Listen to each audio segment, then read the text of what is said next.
Yes, we are. I see the red button. Happy October 2024. This is the Journey to the Cloud edition. We're going to talk about becoming a Microsoft MVP. And hopefully, Frank is going to join us because we want to acknowledge Frank today. So let me take the time and just introduce Journey to the Cloud Microsoft Speaker Hub. My name is Teresa Sires, and I am a Microsoft 365 trainer. This is my second year as a MVP for apps and services. I do have a YouTube channel, and I write blogs as well. But with Journey to the Cloud and Microsoft Speaker Club, here's a community that allow IT professionals like me to share our experience. We network and inspire each other on professional and a personal level. What we have started as a professional connection also turns into a personal one. If people have been following me, Dan and I met about a year ago, and he was able to come and visit and stay a couple days with me, my husband and I. So it was a really nice, network turning into a friendship. I always like to have a quote, and the quote for this month is by Winston Churchill. It says, "Success is not final, failure is not fatal. It is the courage to continue that counts." So I thought that was a perfect quote for today's topic. You don't have to be an MVP to contribute to Journey to the Cloud. We are looking for PVMs, and PVMs are passionate, visionary, and maximizers. So if you have a expertise that you want to share, please give any of us a call and connect with us. As you can see on the screen, we are a global group with a diverse background.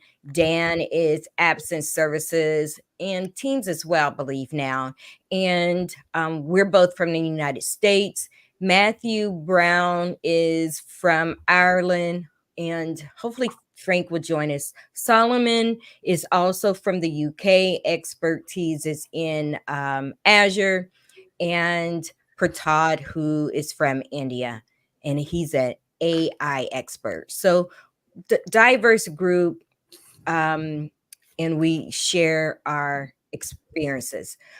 We meet every first Thursday of each month.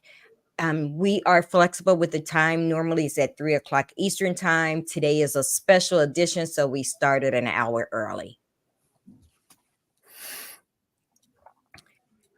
If you haven't already, you can subscribe to the Microsoft Speaker Hub to connect to, we post upcoming events, we publish articles that you actually contribute to this group. We also provide speaking tips as well. And Dan, I always forget to do this. Can you tell us how many followers we have? And this group is about 2 years old now. I can look that up real quick. Okay. We are at 2,375 followers. Very good. So we've gained like over close to 200 followers since last month. So that's great. So I'll turn it over to everyone and let them introduce themselves. Starting with you, Dan, since you were one of the founding members of this group. Sure. Thank you, Teresa.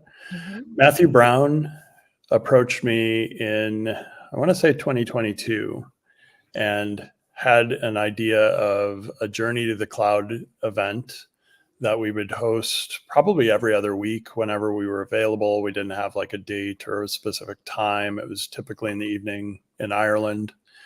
And he introduced me to Frank Falvey.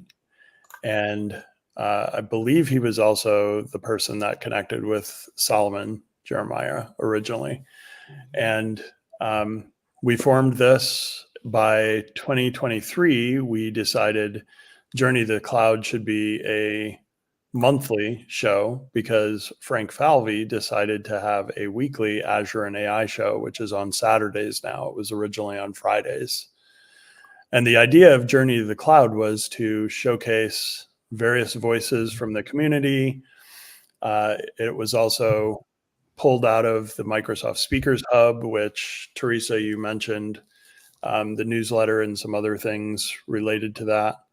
I've been an MVP in both Teams as a subset, so Microsoft 365 apps and services, Teams and Copilot this year. Mm-hmm. And Frank was awarded in the Copilot category on October 1st. Great. I wanted to mention we had people that I remember once I joined the group. We talked about technical writing. We had speakers that shared with us about from being a Microsoft partner. That was really interesting.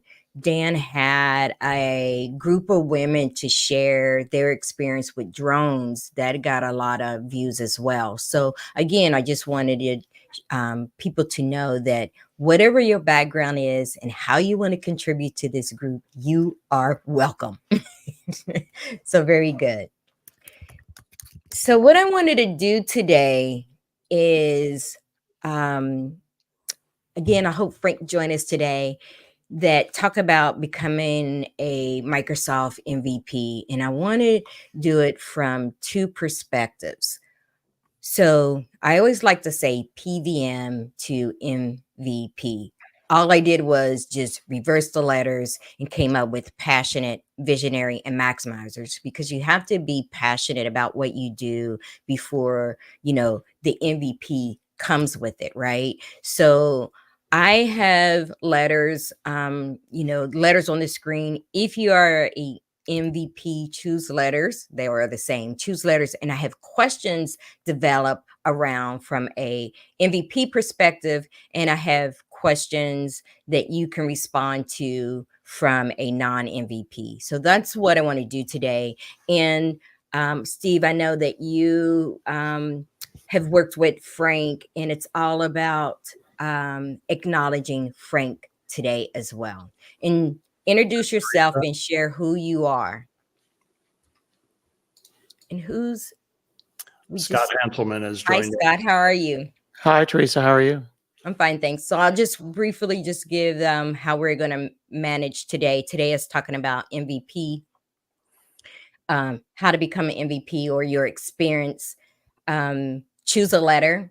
For non-MVPs, PVM. If you are MVP, choose the letters from that. I have questions that we are just going to have a discussion. Here's an opportunity from different perspectives on, from the MVP program. Okay, I'm rambling. So, so Dan, you want to go first? Why don't we let Scott go first as our guest from Redmond? And Scott, you're welcome to do a quick introduction as well.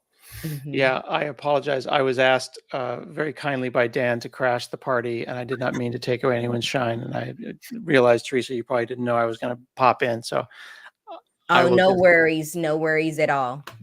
I just Dan asked me to come by, and I wanted to congratulate Frank. And then I understand also, is it Nikia Carter received her MVP as well? Nikia, yeah, she was awarded on Monday. Is Frank around, or is Frank watching? Frank will be watching for certain, Scott. So lovely. Welcome to shout him out. And well, shout out to everybody. Becoming an MVP is a challenge. I actually was looking around. I think I've got some old. I was an MVP in 2004, 20 years ago. Mm-hmm. I've still got that stuff. It was a high point in my career, and it led in no small part to my current career at Microsoft. I live in Portland, Oregon, actually. I'm not in Redmond. Okay. And I've worked here in Portland the entire time. So I started my kind of career as like outreach and eventually became an MVP, kind of working the small rooms, which is the analogy that I really like to use. It's kind of like stand-up comedy. Everybody wants to go speak at Build. Everyone speaks at the Power Platform Conference. Everyone wants to do that big thing, but you got to work the small rooms. And I was listening to an interview recently where They were talking about Eddie Murphy.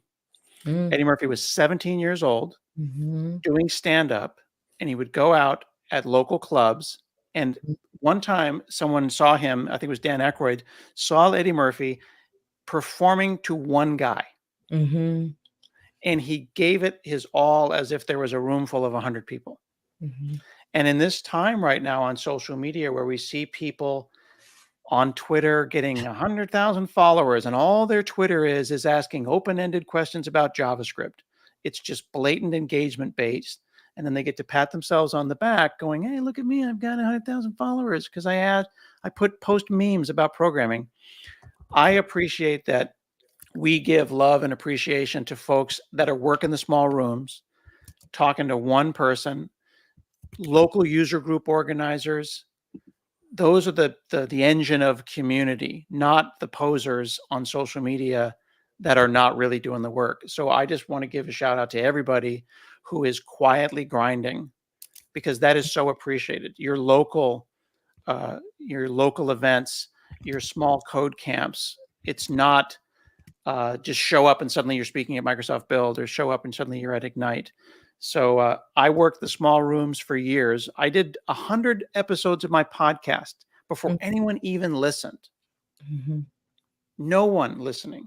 So I just have a warm place in my heart for, like, the Twitch streamer with one viewer. Not you can reach one person, that's just as rewarding. Because if you talk to one person, you've doubled your impact. Because you're not talking to yourself. You talk to 10 people, give yourself some grace and some appreciation. 10 people. And a friend of mine, actually, one of my coworkers, started a little mentorship group on LinkedIn. She had 100 people show up. 100 people show up on her mentorship group live on LinkedIn. And those are people now that could possibly get a job. They're doing, career coaching, mentorship coaching. We need to give ourselves a lot of credit for speaking to a couple of dozen people. And then when you do get your MVP, maybe you'll talk to 1,000 people and it'll get bigger and bigger and bigger. But I just don't like the way we seem to be devaluing outreach if it's not to 20,000 people. A dozen people, if it's the right dozen, matter. I had a webinar and 100 people said they were going to attend, and only a handful showed up. And I told them, one or many, you still going to get all of me. I love that. Line. You have the right attitude. That is very healthy and a fantastic example. Yeah, I said one or many, you still going to get all of me. Yeah, and just to add on to that, definitely, Scott, and the MVPs and all, and as you mentioned, starting off with a small room, definitely it's a huge impact that you make. And to be honest, Scott, I don't want you to sound old. Like 10, almost 12 years back, I used to be a Microsoft student partner and watching you guys around everything, and the MVPs at that point of time doing loads of stuff that actually pulled me into the tech, and I'm doing all Azure at the moment. I got my MVP. That's all because of the other communities and the MVPs who did a great job sharing the knowledge. And at some point of time, like even in college, when people are talking about really small things and people are just starting with computer science, I had loads of knowledge on Azure because someone is sharing all those things. And at that point of time, it was Windows, Azure, and we were like, oh, we can do something here. Yeah, that was really great. And now look at you. You've got thousands of followers on LinkedIn. You were at the M365 Summit presenting recently. You've now recently moved to Dublin, and you're killing it. And you're talking to people and teaching in large classrooms. So, kudos to you. You're a living example of what we're talking about. Exactly. Yeah, and probably gonna meet you in Aberdeen. And I will see you in Aberdeen in 2 weeks. Even better. Awesome. And OPME Stephen was the person that suggested that we celebrate Frank today. So OPME, thanks for the suggestion. Great one. Yeah. That is very generous and thoughtful and kind to do that. To just simply tell people that you appreciate them has a lot of value. And I think that we don't do that enough. Well, and Scott, I really appreciate you doing that for Matthew Brown. a year and a half ago, maybe 2 years ago, when he became an MVP. And I appreciate you coming on to shout out Frank. I know your schedule is busy, so I appreciate your time. If you can join us for the PVM to MVP discussion, you're more than welcome to. If you have places to go, you're welcome to. I hope you would. I hope none of you will be offended. I am triple booked right now, and I'm just stopping by on the way to another thing. Totally But understand. I Appreciate again, I it. apologize, Teresa, for interrupting because I just popped in. He's like, "What's going on?" But I do appreciate your welcoming and your patience and your kindness. No worries. Much. This is what it's all about. All right. Flexibility. I'm sure All Frank right. will have a huge smile on his face when he realizes what happened. All right. Hi, Frank, and bye, Frank, and I'll see y'all later. Take care, Thanks, Scott. everyone. Thank you so Bye. much. Yeah, bye-bye. Very Yeah, I good. think just to add to what Scott said. Yeah, I think it's cool because what most people don't realize is that like I used to say at times, because I know, yeah, like for example, we have like Instagram, we have people that buy followers, and you see people having like 1 million followers, and when they go on live, you just see like 5 people on live with them, 20. So what I asked myself, I said, okay, how do you get this follower? How come you want to speak now? You don't have people, viewing, watching you. So I just think people should just look at, no matter what it takes, just keep on going. Like somebody like me, and I love what I do. Like I just came back from work and I jump into the meeting now. So if you call me for anything, I'm always available for you. Why? Because that's what I love to do. I don't care who is watching me. I don't care who is looking at me. But the most important, as long as I'm making impact, that's the most important. Like one of my uncles usually said, he said if you are good at something, no matter where you are, no matter even if there's no Google map to get to your location, people will definitely look out for you. No matter how, as long as you are good in that particular thing, just to keep going and not to give up. And I think that's most reason why I just okay, let's give Frank a shout out, because I could remember there was a time nobody joined the call. I think I was busy, but I just joined on YouTube, and I saw he just alone. He was just doing his thing. I was what's this? This takes somebody who has passion for it. When you don't see other people join, so how do you at times, not like once, twice, I see him like that, just doing his thing, and his platform has really like even helped me. Somebody like me, I used to be shy. I used to be a very shy person. Yeah, so yeah, but I think this platform has, I think the AI platform has really given me that, that boldness, okay, to share things I know, to share my, because before I do work as an instructor in a college before, so yeah, but I don't usually come outside to present and do. But his platform, he gave us the platform to use, and that brought my confidence and boldness to it. Shout out. So I just feel okay. Yeah, I think it's a good thing for us to just give him a shout out. Yeah, and I think he really deserves it. Yeah. And Tell Stephen, us a little bit, Steve. Tell us a little bit about you too. What's your passion? Where you're from? Give us a little bit about you. Okay. Like I think initially my passion in IT was, I was looking at cybersecurity.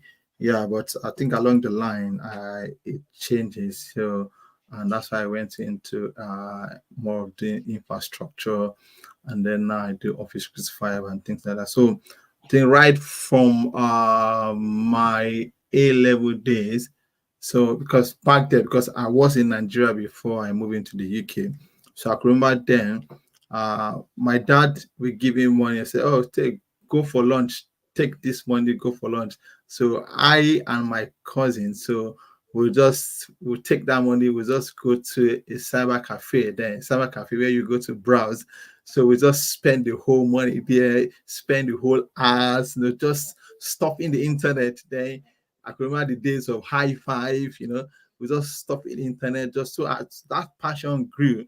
So, and then that was how I just took it as I said, okay, this IT might be something I want to I want to venture into in future. And that was how I started. I started self-learning, and then after some while I went to computer college to just learn one or two things. And from there I started, started learning things on my own. And like I said later on, I love IT. I love, and I still do part of multimedia part of it, but that's the AV part. But I just love IT. So the passion has always been there. I really want to, and I'm a kind of person that if I have the opportunity to be like in a show where I wouldn't say, oh, this thing, I think I know it, let me just ignore.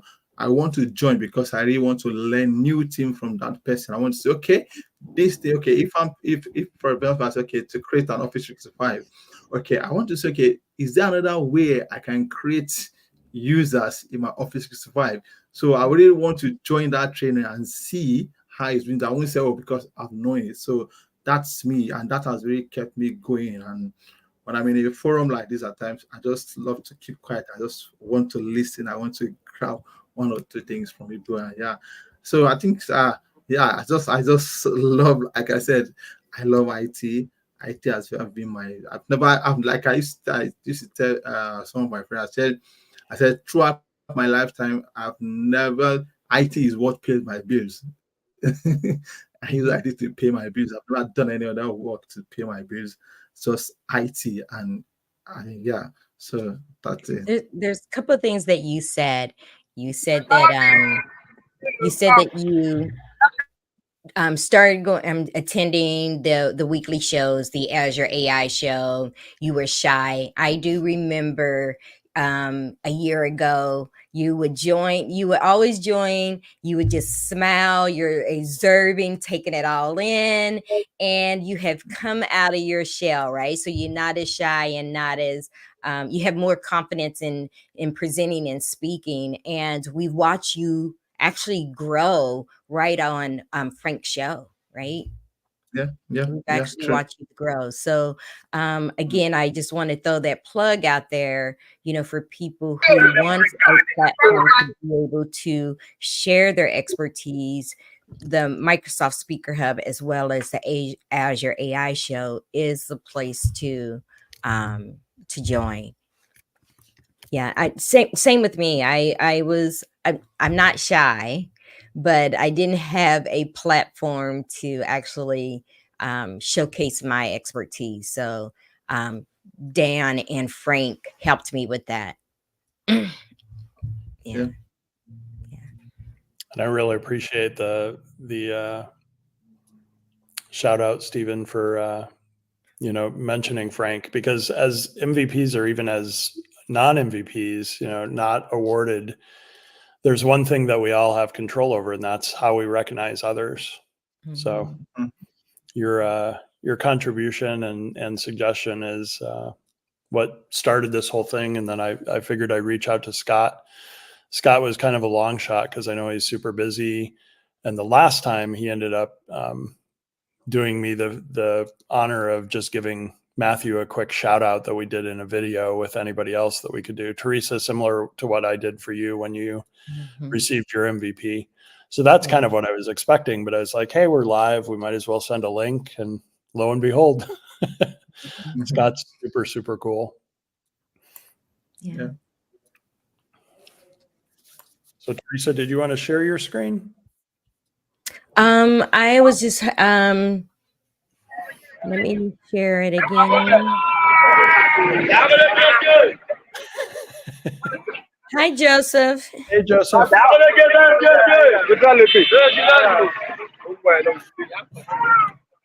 think he didn't. He must be driving. Yeah, I think he's. I was trying to figure out if he was celebrating Frank or driving. Yeah. let's take that part, celebrating Frank. Can Exactly. you? I was trying to share my screen again. Can you see my screen? Let me see if it's. I switched it, but it says. Yeah, I got it. Okay, thank you. Yep. Okay, so choose a letter. Let's choose a letter, and let's put a question out there that we can talk about and have a discussion. And Tashara, you want to choose a letter?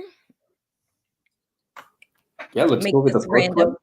Let's go with the first one. Not that random. So let's go with the passionate. Okay. It says, what motivated you to pursue the MVP award? Okay, so that's a question to me. I'll take that question.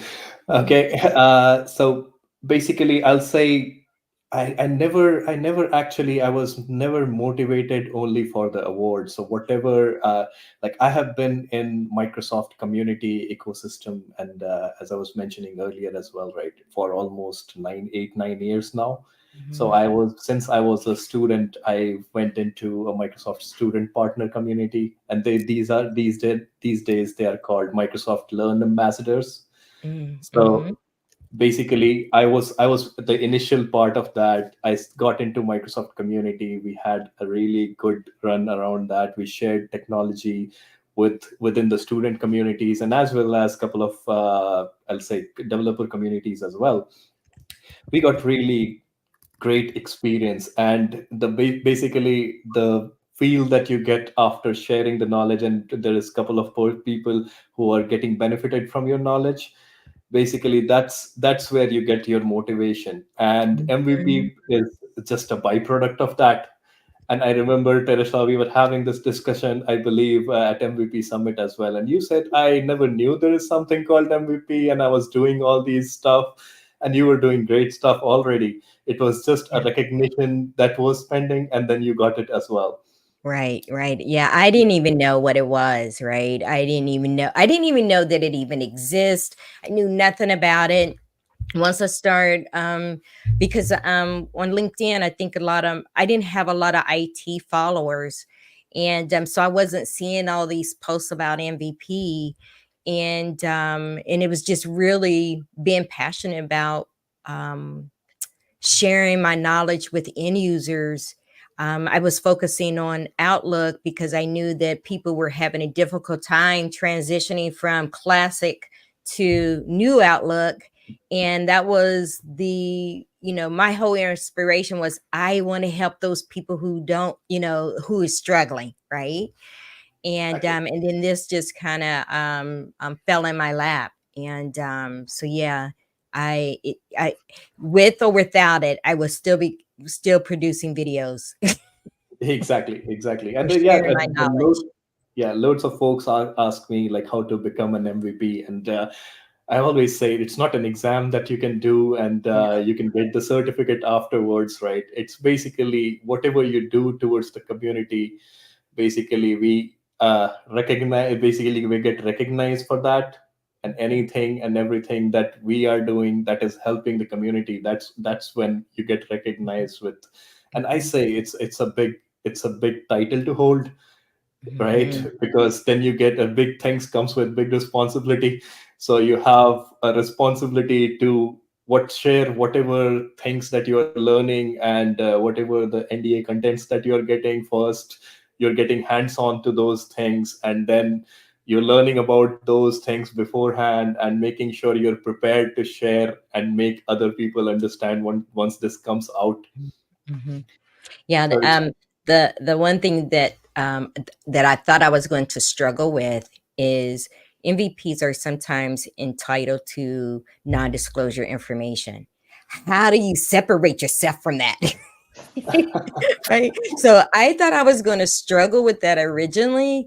But if it's public, I share it. I know where, but sometimes like I was really afraid that I was going to end up sharing something that I shouldn't be because it's not public yet.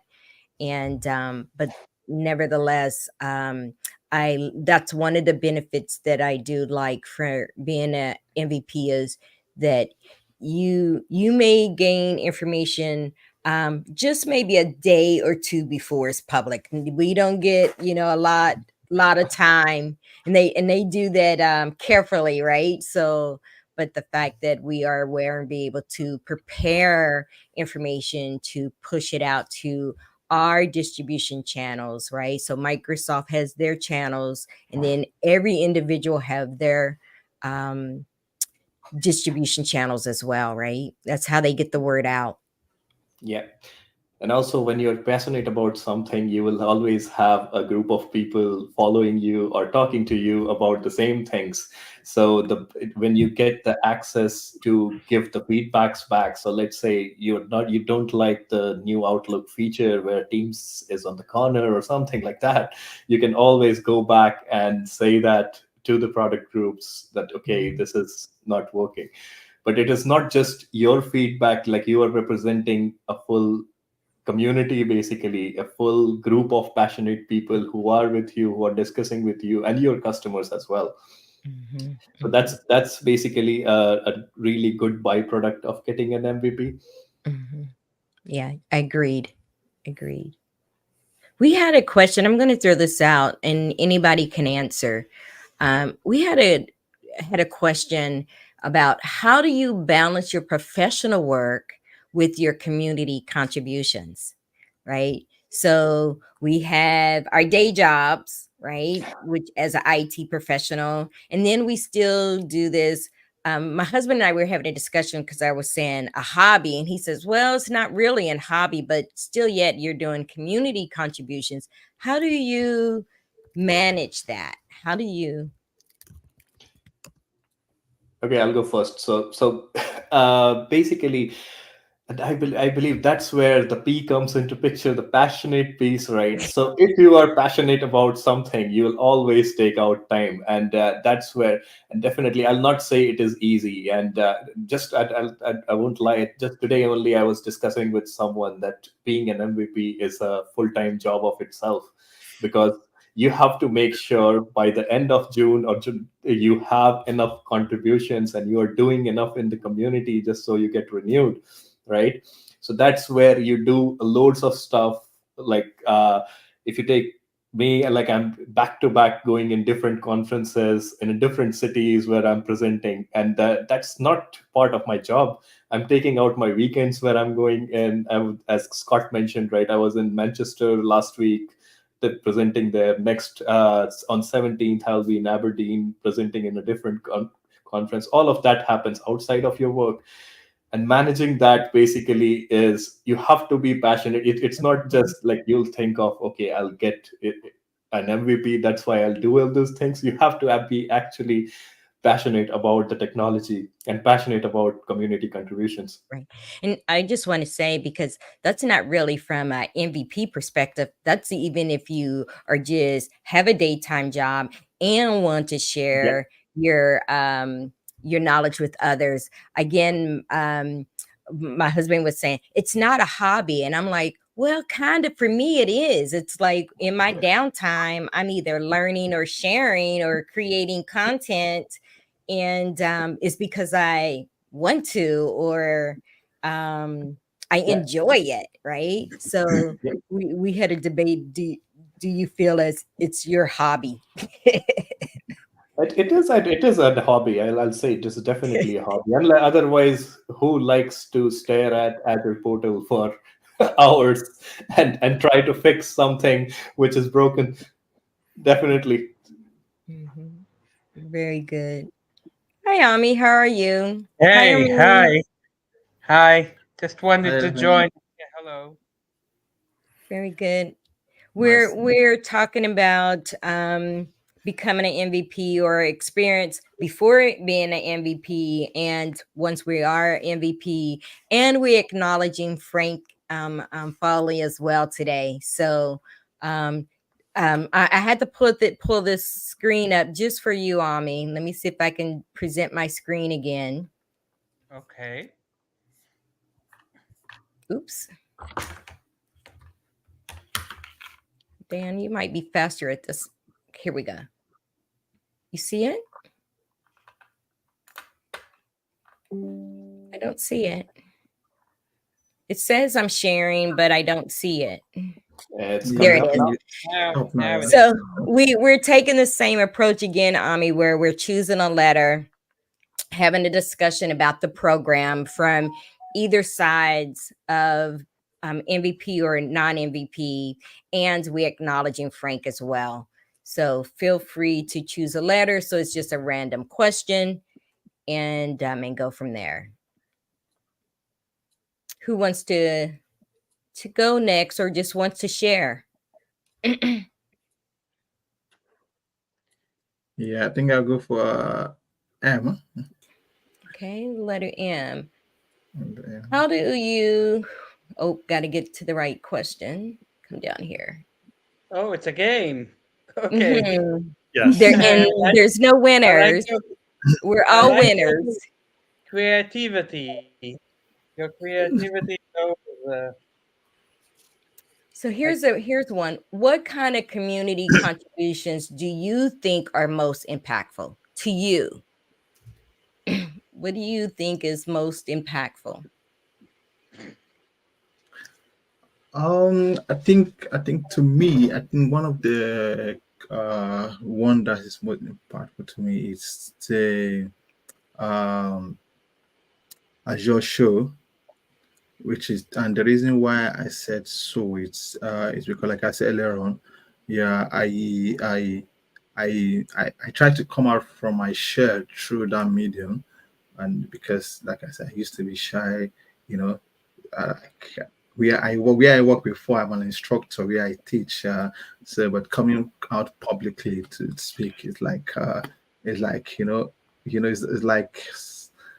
like I'll call it like a tug of war. Yeah. So I think the AI show is on the for the fact for the fact that it's done weekly, because I try, because these days now I try to make sure, apart from not going to work on the Saturday, I try to make sure I map out my calendar for that time, for that Saturday.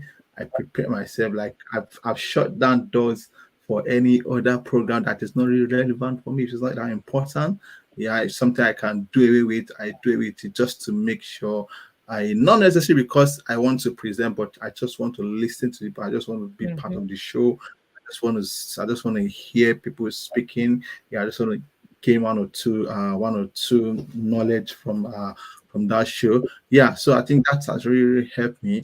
And I can remember the last time when I started, a friend of mine was also an MVP, reached out to me and he said, "Oh, do you want to be MVP?" I didn't even say anything to him. He just said, "I shouldn't worry." And he nominated me, and that was how I also applied for the MVP. But unfortunately, I didn't really get that. But so I think it was via this show, because he did really see it. Like, I do post on my LinkedIn, on my WhatsApp status, so he saw it. So, oh, you are speaking so this is part of it. So why don't you just go for it, give it a chance? That was how I. So I think the Azure AI show has really been impactful to me, has really helped my career, and yeah. So that's it. So it makes me think, and this was for everybody, it makes me stop and think for a second, visibility, right? Our Yeah. visibility to different communities. What are your thoughts about that? Do you feel like, if you were sharing with someone who's not an MVP, do you feel like you have to be everywhere? Or, how do you feel about the visibility, how it helps you potentially become an MVP? Yeah, I think visibility. I think there was a time we were talking about that with Solomon, because I also belong to the ABC of Cloud, which is Solomon. So there was a time we were talking about that visibility. We say you need to put yourself out there, because no one is going to put you out there if you don't put yourself out there. If you know something, put yourself out there, because that's people want to see what you do. Don't look at the numbers. What you just need to do is just to make sure you are out there. You just put yourself out there. Let people see what you can actually offer. And when I started posting on my LinkedIn, like, okay, I just okay, let me start posting. And I remember the first day I posted something on my LinkedIn, I remember a recruiter actually contacted me, and I was that, that so that was when I knew, that was when I understood about visibility. So putting yourself out there is actually very, very important. Let people know what you do, because it's not about, oh, I want to be I want to have maybe the I want to get the Microsoft MVP. No, just put yourself there. You never can tell what can come out of it, but putting yourself out there gives you that more visibility, makes people to understand and say, okay, this is what this person does. Okay, like for example, we are all here on this show now, uh, and you can see. So if anyone joins this show now, it will definitely know that, okay, oh, so this guy is a tech guy. Oh, this person is a tech guy. Oh, this. So the reason being is because you put yourself out there. I've seen a lot of people that say, okay, I'm a tech person. I'm a tech this that. But when you ask them, okay, what have you done? They say, oh, I've done this, I've done that, and they are not out there. They're not. Yeah, and I think even now, I think even in the UK now, if you want to get a job, I think most of those recruiters they still go to your social media page. I remember a lady who needed a recommendation, and she reached out to me for recommendation, and the company sent me the for the reference this thing. And the next day, I just saw the guy who is the recruiter went and followed me on LinkedIn. I was wondering why he followed me on LinkedIn. So I think visibility is quite very important. Yeah. Avi, what do you think about visibility? Is this to me? Yes. What do you think about, the visibility, before and during MVP status? Well, I think the most important thing is a person that wants to share his knowledge. It doesn't matter if it's each one can choose his own platform. Some people are comfortable just with a YouTube channel. Others are people comfortable with public speaking, and others are in blogs, and so each one can choose his way that he feels. Now it can be a combination, but Mhm. some specify only in one area, and I think the MVP should not be the target. It- If you receive We it, talked then about it's that. it's then it's nice and it's a compliment. And but if you start, I mean, even if you can be nominated and then you could not have enough contributions and stuff. And also in my case, the first time they nominated me, it took 1 year and then I got a rejection. And I said, let's try again. And Mhm. I would continue doing my stuff no Mhm. matter if I was an MVP or not. Mhm. And so just um, you should take your knowledge and find a way to share it. And the rest is, will come. Of course, it's good to have networking and to meet people and to share. And once you're in the MVP, you have opportunities also to collaborate with people in the MVP community and also people from Microsoft from the product team that you can give them more feedback. Mhm. But I don't feel that I have more knowledge than anyone which is not an MVP. Mhm. Sometimes they have more. It's Mhm. just that maybe I have, I don't know. Well, it really depends because even it's not that clear how Microsoft chooses the Mhm. MVP because it's they're making the considerations harder and but I'm privileged that I was chosen, and it gives lots of responsibility, and sometimes you need to maybe balance between and say, don't overdo it, not to burn out, and just enjoy what you're doing. You Mhm. know, it's not like work. Work you do things that you need to do. Here you do what you want. You can do When you choose what want you want what you whenever want and you when you want. want. Yeah, so some people take take the what they're doing and turn it out of business, and that's perfectly okay.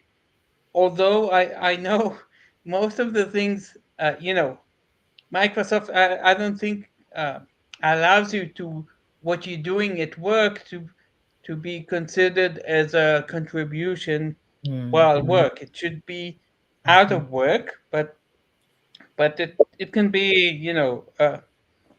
something in between. So this is my uh, what I Uh, wanted to say. you made a good point that what you do in your job role, your day job, you getting employed and paid for, those contributions are different from your really volunteering, sharing your community, sharing to a community. So there is a difference. And I also, um, help me if I'm right or wrong, Dan, if you are a government, within a government agency, you can't be nominated for MVP. Is that correct? Because I I thought think I saw a person was recently denied as MVP because he worked in the government sector. it's if you work for the government. So Yeah. I think if you're a contractor, that might be different. But I believe if you're full time, that's an issue. And if you are affiliated, I believe again as a contractor and full-time employee, you can't be an MVP. And if you have to wait a year, after leaving Microsoft before you are nominated. So hi, Joseph. We're just having conversations just around MVP. Ami, we wanted to give you a chance to also, since she was just speaking, we are acknowledging Frank. Frank platform, had a platform for many of us, including me, became MVPs by sharing our expertise on his show. So here's our opportunity to thank Frank and acknowledge him today. Okay. Yeah, so for me, Larissa, I we have don't to see be this. in a hurry to get home. Am I What were you speaking, please? what Yeah. was you saying? Ami was wrapping up with. No, I just was saying we don't see the slide that of the questions. We see the first slide. Yeah, I didn't put them in on the screen because I Okay. pulled this together probably about 10 minutes before our show today. Okay, so we're not Oh, missing all right. anything. No, Teresa, Okay. pilot. you're just picking letters. Okay.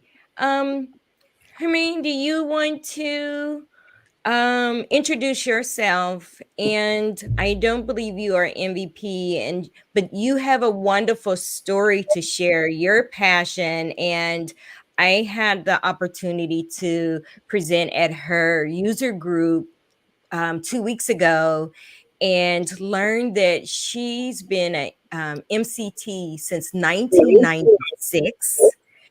And so you talk about passion, long time passion. So please share your story. I thought it was very interesting and inspiring.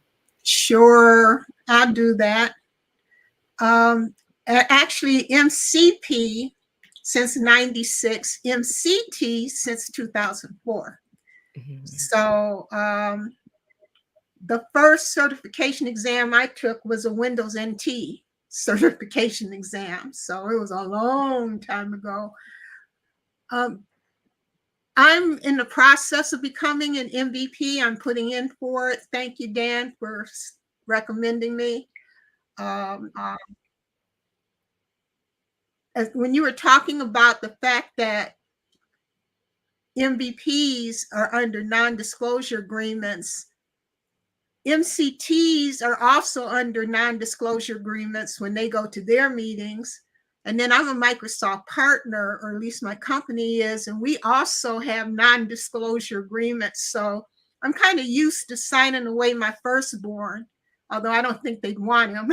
But you know, when it comes to sharing information with that Microsoft doles out, why am I even becoming or considering an MVP? It's not the first time that I've considered it. Many, many, many years ago at a Microsoft Tech Ed event, I remember they had a wall of names posted of MVPs, and someone was standing there trying to encourage people to sign up for that program. And I asked about the program, but they told me that you had to be doing something within a specific category, and you could not be getting paid for their consideration.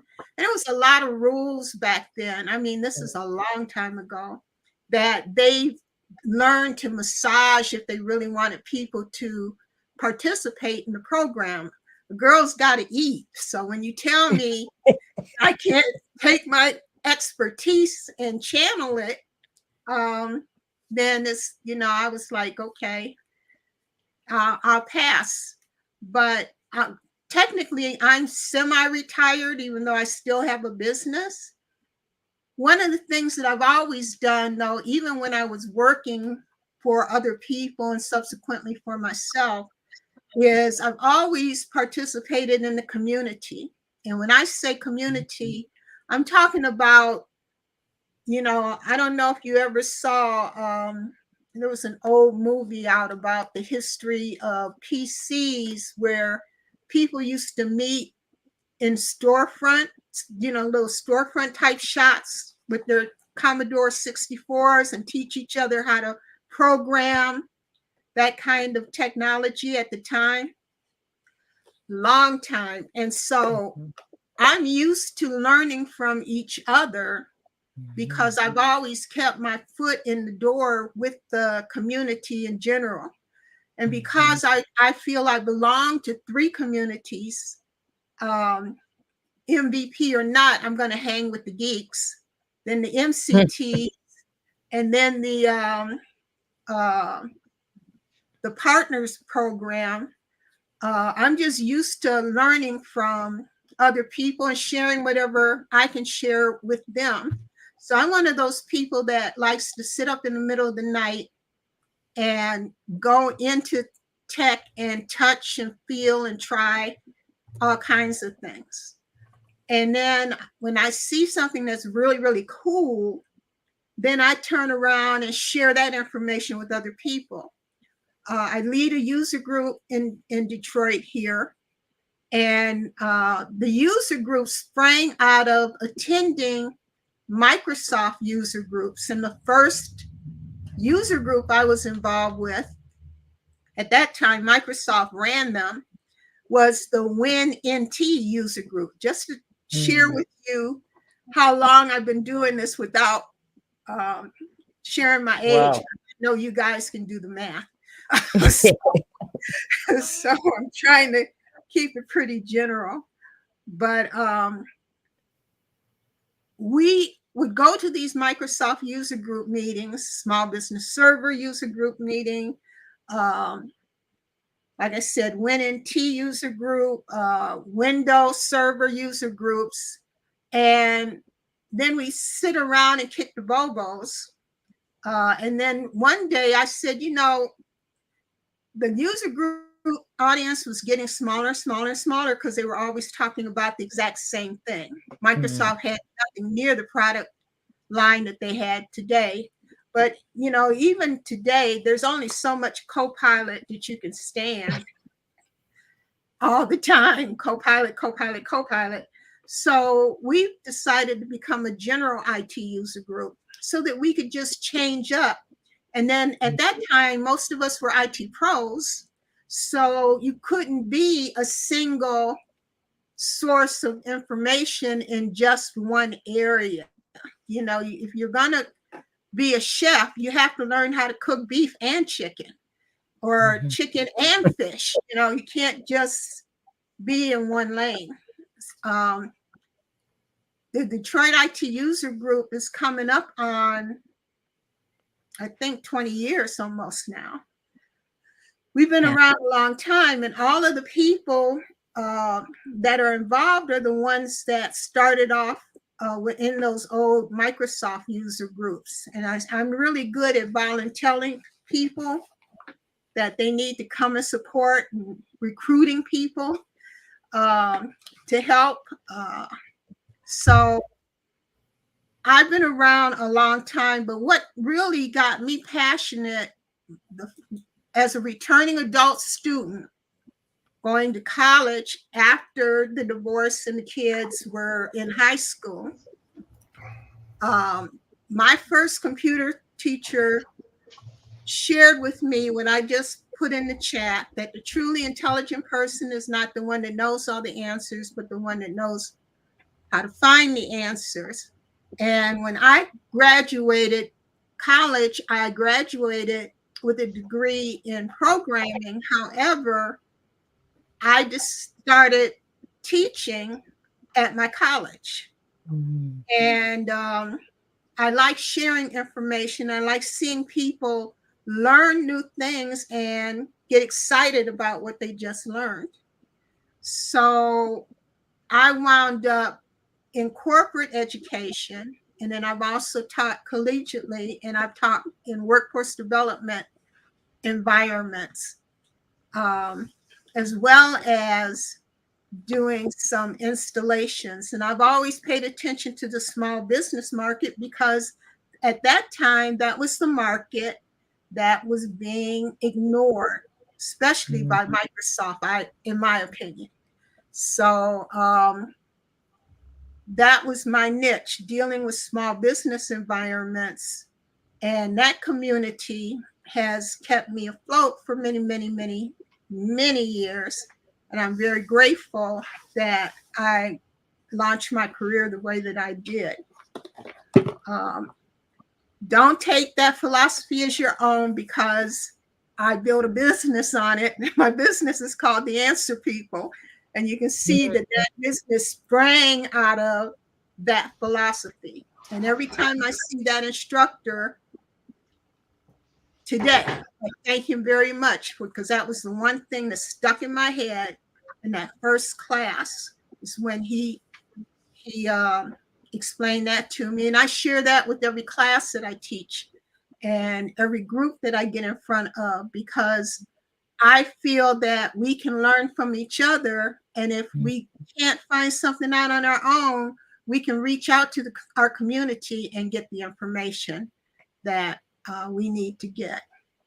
That's basically who I am. And you did a great job at the user group. And hi, Frank, congratulations. I'm coming right behind you. Wait for me. Hey, Frank. Yay. The man of the hour, the man of the 2 hours. Finally. Glad you was able to join us. Yeah, congratulations. Yeah. Say this, nice everybody that I'm seeing right here. If I'm not following you yet, I will be following you. But I want to say that this group here has, and mostly due to Dan's efforts, because Dan, boy, he knows how to build a group of people. I would say Frank and Matthew, Hermine, because Frank and Matthew they were the brainchilds behind this. I said, yeah, I'll attend.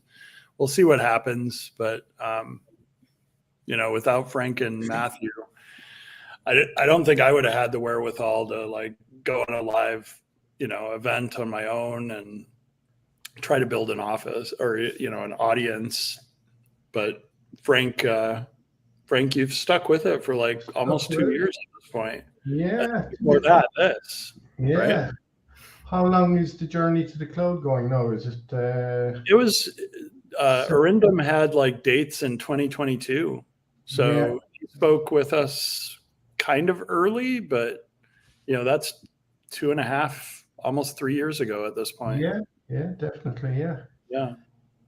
So we call Frank the godfather of Azure. He's the godfather of it all, right? And co-pilot. Yeah, I kind of changed a bit for the MVP thing, kind of like Dan said to me, kind of a lot of people, maybe because of where I am from, Ireland, like there's only 52 people have MVPs. So there's a good few of them in the Azure space. So because Copilot became a new space, I'm the first person in Ireland to get Copilot. Yay! That's so cool. Yeah. Kudos to you. Very good. And I so mean, there was something that you said that I just wanted to add. You were talking about sharing your knowledge and everything. I remember it was really me being selfish in a sense of wanting to share my knowledge because I wanted the team around me, right, to also be just as a powerhouse in a particular application or whatever, right? So I'm going back to the early 90s as well when Microsoft was pushing their new product out. That's how far that I've been sharing my knowledge with people that I knew a lot of these advanced features and the rest of the team did not. And so I wanted to make sure that we all were on the same page, so to speak, so we can get things done faster, or it didn't just fall on me. So that was one of the reasons why I got into wanting to share my knowledge with others, learn it and share it. And how did that work out for you? Well, I always like to say, learn it, use it, share it. Oh, it worked out because it was early in my career. I had small children. If I wasn't in, don't call me. If I was out to dealing with with my family or kids, right? We didn't have laptops and cell phones back then, right? So it's like, so the rest of the team need to know how to do it. I want to say that technology actually helped me also become MVP because, imagine there was no internet. Wait, is Dan speaking? Because I think, Dan, your mic is muted. or maybe he's talking. Yeah. Yeah, I think so. It's going to be in a class. I think that's true. Yeah, I wanted to say that the technology and the platform like YouTube has enabled me to spread the information to to people in Australia. I'm from Israel, and from people in the US, which are the other side. And the platform that like YouTube, and also because I chose to do it in English, it made it much easier for the information to reach lots of people, and it became like a small village, even though we're geographically thousands of miles away, but technology wise we're next door, and so it's amazing how much just opening a YouTube, putting a video, putting high quality information that people can like or can evaluate, and it's amazing how much people can do that. And my concept was, if I can help one person in the whole world, my job is already done. I don't need 100,000 people, one or two that are happy that they found exactly what they were searching and no one else has done that. That's really happy to that people can enjoy it.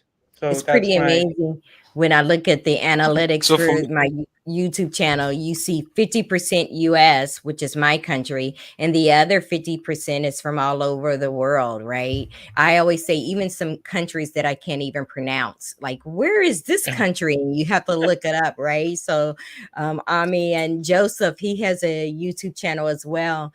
Probably have that same experience.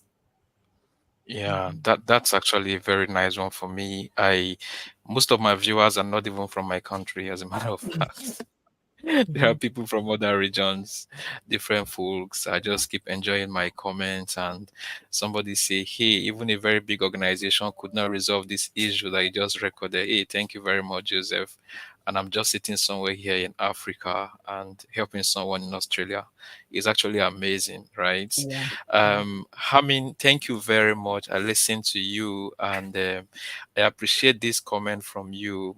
My personal philosophy is that the truly intelligent person is not the one who knows all the answers, but the one who knows how to find the answer.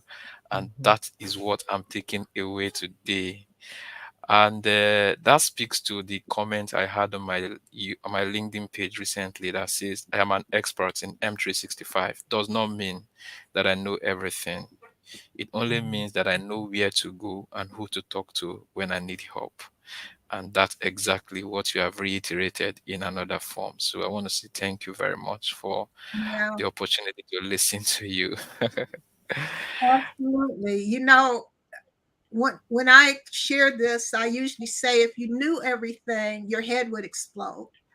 You know, you got to be able to get at the information that you need when you need it. So my first love was the internet back in the modem days when the modem screeched and squawked at you.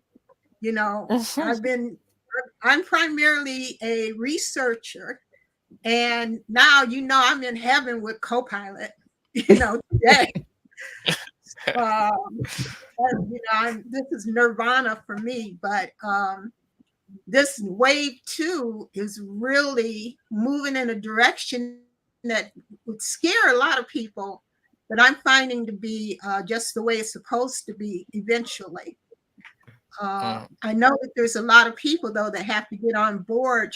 You can't fight it. I've learned a long time ago with Microsoft, especially, you can't fight it. People will complain about changes and why and the what's and why don't they. I'm like, look, just fall into it, roll with the flow, and get to learn what you need to learn. I just embrace change. Yes, I just got a paper Uh, book. Herman, can I ask a question? Sure. When you started, was your training mostly to the without to like the black community, or was it more mixed? Or and were people in this environment with had different backgrounds or had less knowledge in computers than what they have now, which is more, I guess, equal or something like that? Yeah, that's a great question, Ami. Sorry, I apologize if it's something on what's it called, You're good. You're good. racist or something. You're But good. I know there was less people who had knowledge, or they had a starting point which was less as good as others. Okay, Yeah. So political correct. Was the thing I wanted to say. Yeah. yeah, to give you some perspective, when I was in high school, there were no computers, so I was a math geek. Math was my thing. However, by the time I had gotten married, had a couple of children, and gotten divorced, and decided to go back to college, my college had punch cards and mini computers. So everything I learned was programs. I learned there wasn't a programming language I didn't take, from Pascal, PL1, Fortran, COBOL, ALGOL, RPG2. I mean, old school programming, Yeah. logic and flowcharts. By the time I got out of college, though, desktop PCs were the things, IBM's, Apple's, and Windows was a baby. My first program PC was a Windows 1.0 on an old compact 386 box. I used to travel with that compact that looked like a suitcase because my first job was traveling all over the country and training at different companies all over the country and Mexico and Canada. Was that unusual? Usually for people. It was kind of new. There was one company I recall that I went to, and they were expecting a Caucasian person. And so when I showed up, they were shocked because despite the fact that they were an all minority company, the third largest supplier to Ford Motor Company, actually, but they were a minority company. They thought the computer person coming to them was going to be Caucasian. My name is German. And male, because there wasn't a lot of females in technology back then too. No, there weren't. But in my community where I lived in Detroit, I went to a college that was in the heart of the city. And it actually catered to returning adult students. And the majority of them were minorities. But my community college that I went to prior to that was, they had branches all over the city and in the suburbs. So I had to drive about 30 miles to take one programming language because they didn't offer that language in the inner city. Today, though, that's all changed, especially since the colleges have expanded and since workforce development has incorporated a lot of technology training into their programs. So a question there about the coding. Do people need to know it now with ChatGPT? Absolutely, I think so. You know what? The big three of AI, which I think right now is ChatGPT, OpenAI, and Copilot. Copilot. Well, yeah, Copilot takes advantage of both ChatGPT and OpenAI in a sense.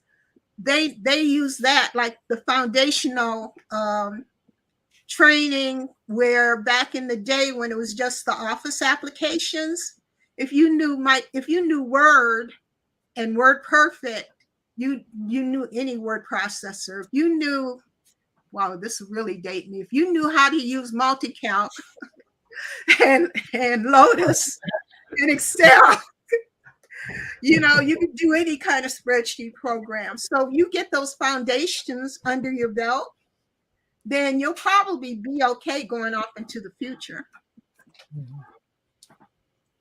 I have to say, and I think Hermine can say the same thing. We actually have grown with Microsoft, from start. When it first rolled out and to date, right? I do remember when all of those applications rolled out and was, learning them. I say technology, exciting times, just like back in the early 90s, how technology was exciting with all these new applications come out. I see it again, with the excitement with, them revamping a lot of their applications and providing Copilot. You got Loop, all these new technologies that they're starting to roll out. Just was remind me of way the excitement was around technology in the early 90s. Frank, I want to say, you asked if Copilot or ChatGPT would replace programming. Yeah. As Copilot is not the pilot and a Copilot, and so you need to know exactly to identify if it's not giving you rubbish or garbage, or at least to see what it offers as a starting point, but not as the final point. So you can see something, see if it makes sense, and then you can copy it or use it. But I would not recommend to use it blindly without evaluating the quality of the information that is provided. It can give Yeah. you sometimes good information, a starting point, but don't rely on it and give it, always doubt it. Yeah, I done some testing with it on with JSON scripts, and it worked perfectly. I just gave it the parameters, and I had a JSON script that I already done in Azure, and then I got ChatGPT, gave it the parameters, and it gave me the exact same. I Well, think I I think Ami's point. Sorry, Ami, for taking word from you. I think Ami's point is that how could you have known that it was correct if you don't have knowledge about it, right? Right. Yeah, if I yeah. take a PowerShell script from ChatGPT, and I don't know PowerShell, I can ruin or delete everything in my. And you know what? Sometimes there's some script that it invented, so it doesn't even it takes things that are mixed. Some are PNP, and sometimes it's SharePoint, and some PowerShell for other things. So it gives you, sometimes you need to guide them to give you exactly what you want, and you also Mhm. need to evaluate and see if it's right. So It goes with Definitely. text too. Even when it's generating documents, not even just coding. You definitely have to fact check it for sure. So the way I look at there is, for example, if I needed, let's say, 10 developers for my team, and I have co-pilots to come work with two guys, I think it can form a kind of slimming down the number of people in the team, right? But the primary knowledge is very important first off, even to start with. Yeah, I think to me, I think the co-pilot and ChatGPT, I think what it does is just to help people to balance work and lifestyle. Okay, let's for example now, if peradventure Joseph has a presentation to do, or maybe probably like on Teams, and he hasn't created his slides and he's running out of time, so he could at least he know what he wants to do. So if he goes to Copilot, okay, create me a presentation on this and that. So he has less work to do on that presentation generated by Copilot, and then straight away he jump into the meeting and he does his presentation, and it makes him he reduces the stress. So, but just like what he said, if you don't know it, so and if ChatGPT or Copilot is giving you, won't know that it's correct or not. So it still boils down to your knowledge. So I look at it when people say, "Oh, Copilot, ChatGPT is taking away my job." I don't think it's taking away any job. It's just to ease stress of people, and still because you still have work to do, even if Copilot generates anything for you or the ChatGPT. Yeah. I say that Copilot is my personal assistant or my business partner. How I've been presenting it. It's my business partner because it's helping me getting things done. Only thing, heard me say this already. It just doesn't bring me coffee. It might tell me it may tell me what type of coffee, but it won't bring it to me. Yeah. Keep this in mind too. Elon Musk is working on that. Yeah. Yeah, I This have a video coming out by the end of the week.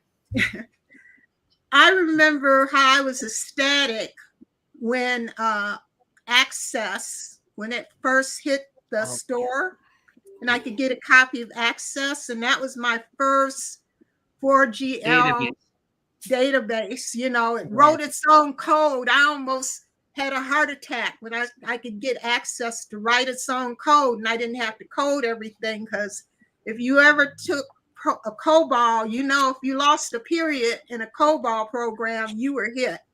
You were in big trouble. I spent many hours in the Yeah. computer lab because I had a backward slash instead of a frontward slash. Yes, And they have Hermine, I did it. Fortran, But Cobol. eventually, though, what will happen is the more Copilot and other AIs are refined, the more we'll become reliant on it being more right than it is today. it's not going to hallucinate forever. Eventually it's going to start learning what it needs to learn in order to provide you what you need for it to provide you. Just like I mentioned to Teresa, when you have an administrative assistant and they first come on the job, they may not know what you well enough, but over time, as that admin assistant works with you, they become smarter. And the same thing's going to happen with the AI. Now, if you pay attention, they're making the databases smaller and giving you more control over limiting where it goes and looks. If it's got to look through all the data on the internet, it's going to come back with some wrong information. But if you limit it as to what its parameters are for it to search, or if you're providing the data, you'll get more of what you're looking for. So over time, it's going to wind up not replacing the programming, but doing more of the programming for us so that we don't have to look to see if it dropped a period, for example. We can just look and see, if you're getting the outcome that you're expecting in a secure manner. Security is going to be really key in all of this. Sorry. Hi. Solomon, how you doing? Hi everyone, I'm doing awesome. How about you guys? Good. Cool. Yeah, it's nice to join about the background. It's Is been a everyone very putting- it's Yeah. been a very long time I've seen Solomon on any call recently. He's been behind the scene, making things happen. Yeah, I've been a lot on my table, and I'm just trying to connect everything before I come back. And Frank, I want to give you a special shout out for your MVP award. I If there's anybody that I'll say has been consistent on the journey to the cloud AI show, I think I'll give it up to Frank. And the award was something you deserved. And I was actually happy when I saw your post. Congratulations. Yeah. Thanks very much. Yeah. It was a long time coming. Of course. Delay is not denial, right? Yeah. And So I was just listening about co-pilots, and yeah, that was actually a great conversation. Right now, we know a lot is happening, and personally, what I always tell people, when something is out there new, that's the best time. I always try to jump on it because it's actually easier for you to learn when you start from the beginning. It's not like you cannot learn it later on, but just think about how new features will be coming out and you're just growing with the product. But when you're starting to learn it, maybe later on in the future, because you feel like, oh, I didn't dream of this thing becoming this big and I need to get in. There are a lot of little stuffs that you would start trying to grab and learn, which is not possible. It's not like it's impossible. You can still learn it, but it will actually be better when you start early. And in terms of productivity right now, I think the last presentation I did, I used the free Copilot that we have for Microsoft Edge, and it was doing a lot for me. I didn't even use the paid version. I could achieve a lot. I could go through PDF with just the Copilot I have on my Windows 11 and the Microsoft Edge, which is actually awesome. And if this is this powerful at the beginning stage, I think there's a lot we should be watching out for as we are going on. Yeah. So, But by the guys, way, can I just ask the MVPs, where they give you all the benefits, where they give you M365 and whatever. I've got 2 co-pilots inside my one. Yeah, Joseph, you have it, right? I think Joseph have that as well. Yes, I have it. Mine is one actually. what I I see. wanted to say, Frank, is actually now when you go into the Office 365 homepage, you have the free one and you have the paid one. So you have like a tab where you can switch. So you Between them. can it's the free one is part of the O365, and you can do certain things. And you also Okay. have the paid one, which gives the ability.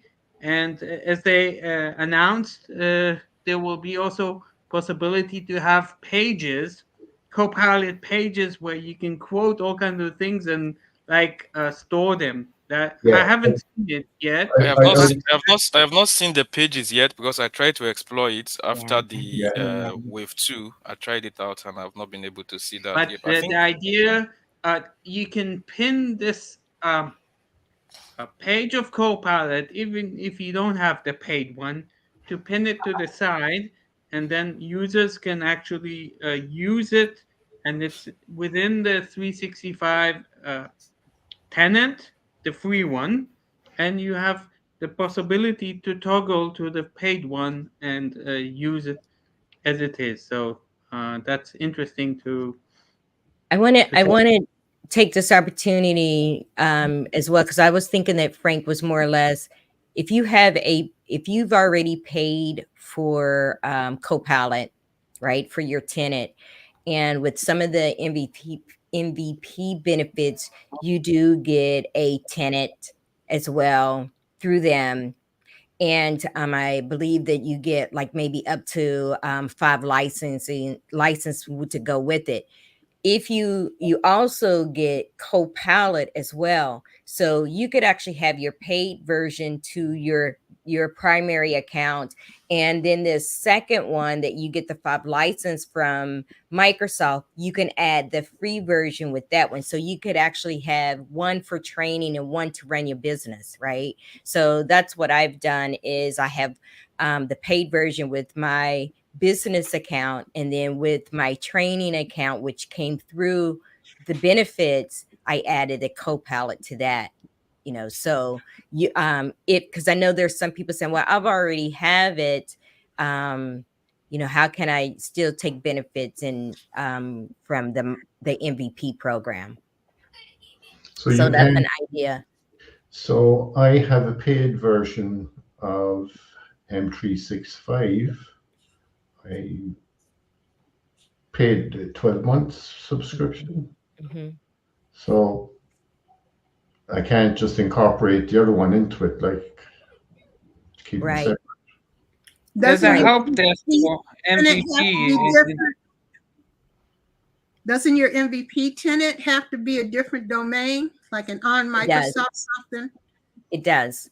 Yeah, Yeah. because I have one. I have my my business account, which is Track Creation for E with Copilot there that I paid for, and then the second tenant, is for I use for training that I receive from the MVP benefits, and the Copilot that came with that, I paired them together. So just keep that in mind, because I know a few people was trying to figure out how to take advantage of both, right? Because you do get some of those benefits from being an MVP.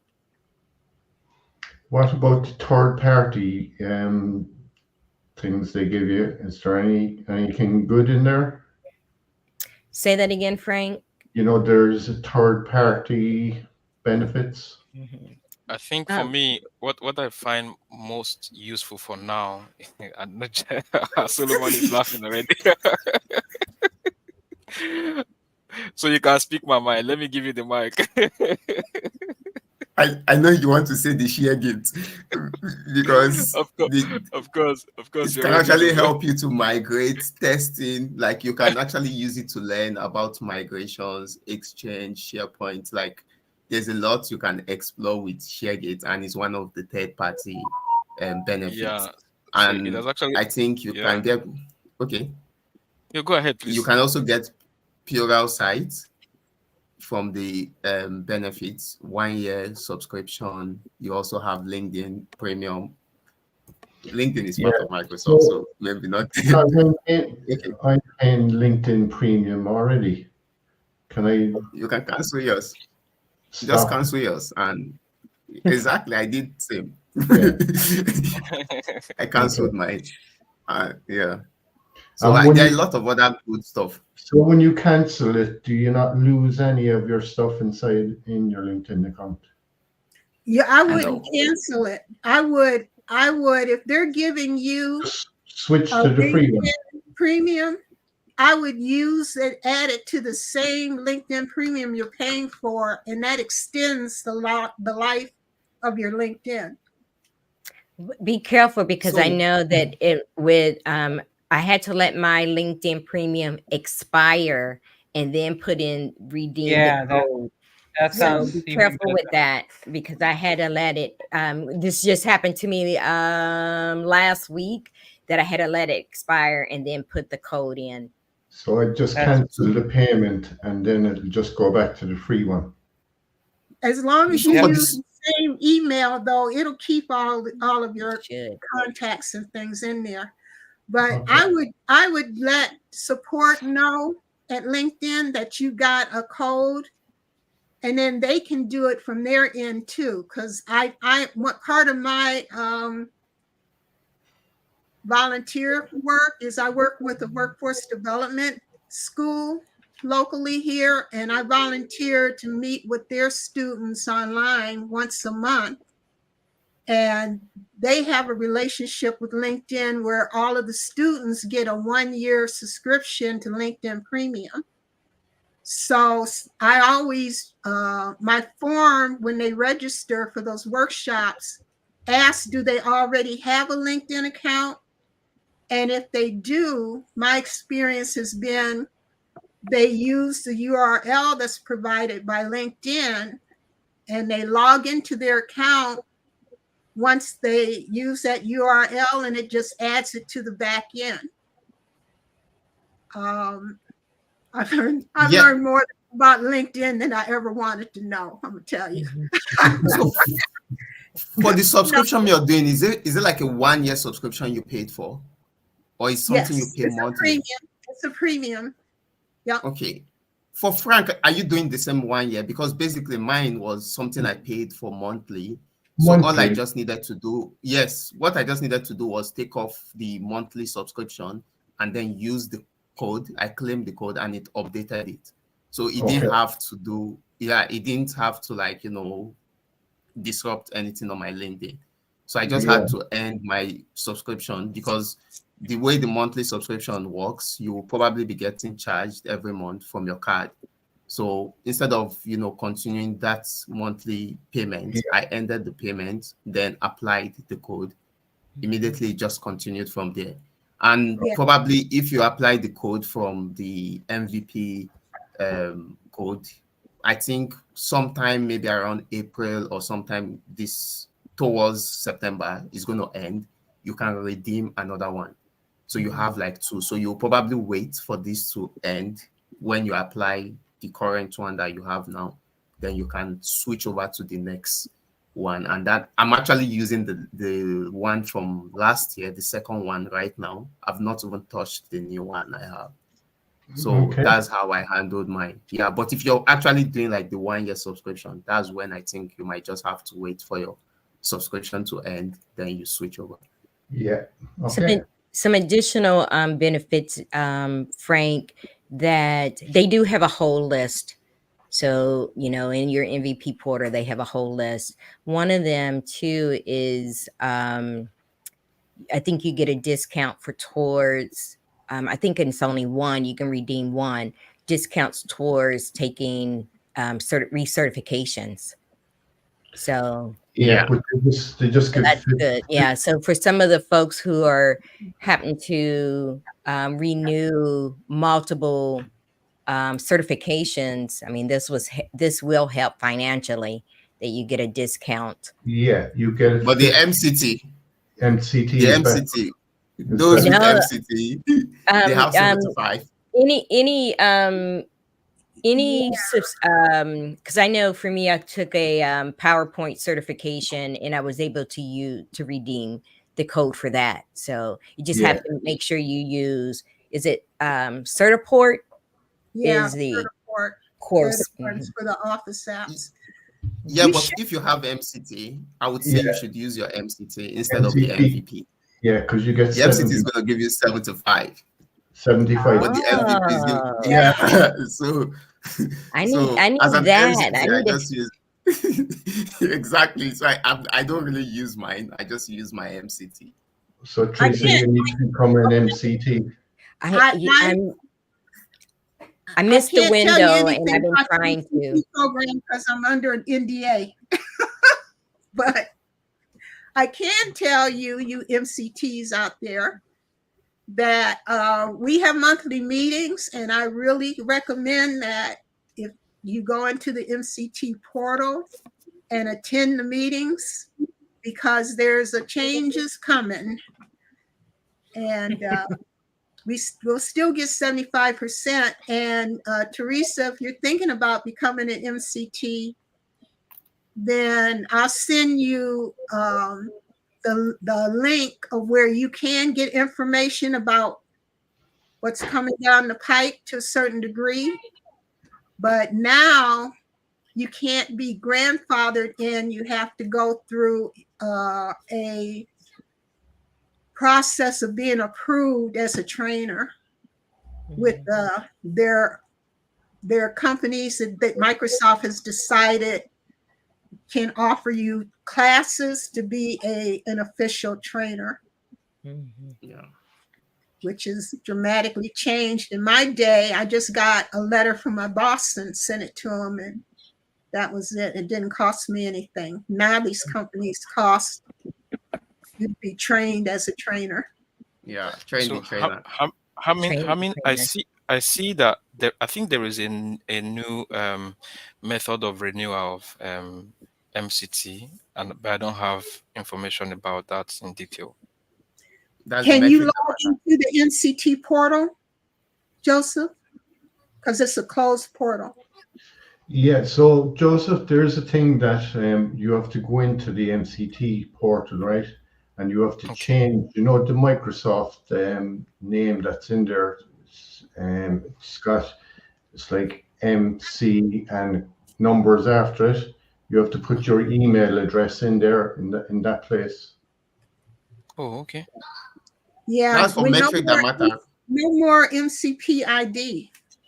Yeah. That number doesn't mean anything anymore. My 6 digits don't mean anything anymore. You have to replace that MCT number with your email address. Yeah, the same email address you use for certification. I sent a link to the private chat. You can open that. You're going to see the changes. Okay, thank you very much. Change your ID to your email. Yeah, I actually did mine yesterday. Yeah. Since we're talking about how the MCT program is evolving, what do you think about the MVP program? How it's involving. I know there was a lot of changes this past year or so. So for some of the folks who's been around for a while, what are your thoughts? Any thoughts? I'm not going to comment. So, Teresa, I did kind of go through the process of, filling out those 24 things that they gave us.